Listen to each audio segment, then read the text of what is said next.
Dispozitivul tău necesită reparație? Oferim diagnostic gratuit. Ridicăm și livrăm direct la ușa ta, fără apeluri sau deplasări.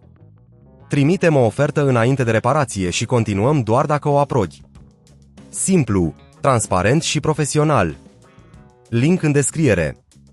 Pentru a începe mentenanța secătorului HC, avem nevoie de uneltele esențiale: o șurubelniță, o perie de curățare, un aspirator mic și câțiva dezinfectanți.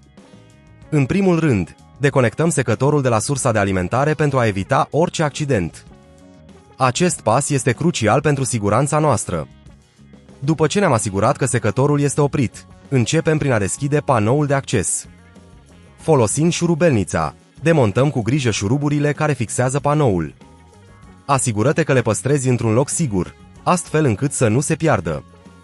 Odată ce panoul este deschis, avem acces la interiorul aparatului. Aici, este esențial să curățăm toată mizeria acumulată.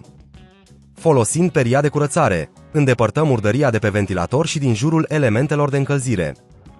Este important să nu folosim apă directă, deoarece acest lucru poate provoca daune. Dacă consideri că acest lucru este prea complicat, amintește-ți că oferim diagnostic profesional fără obligații, unde specialiștii noștri pot verifica toate aspectele secătorului tău. După curățare, utilizăm aspiratorul pentru a elimina particulele de praf rămase. Asigură-te că aspiratorul este setat pe modul adecvat pentru a nu deteriora componentele interne. Odată ce am terminat curățarea, este timpul să reasamblăm panoul de acces. Revenind la șuruburile pe care le-am scos, le fixăm cu atenție, asigurându-ne că totul este bine strâns. Acesta este un pas important, deoarece un panou slab fixat poate provoca vibrații și zgomote neplăcute în timpul funcționării.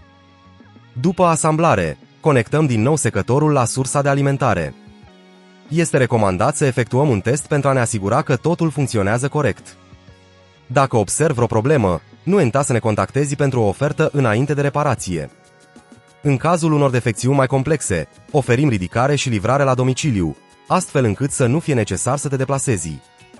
Este un serviciu comod care îți economisește timp și efort. În concluzie, mentenanța regulată a secătorului HC nu doar că îmbunătățește performanța, dar îi prelungește și durata de viață. Urmează acești pași simpli, iar secătorul tău va funcționa optim pentru mai mult timp. Dispozitivul tău necesită reparație? Oferim diagnostic gratuit. Ridicăm și livrăm direct la ușa ta, fără apeluri sau deplasări. Trimitem o ofertă înainte de reparație și continuăm doar dacă o aprobi. Simplu, transparent și profesional. Link în descriere.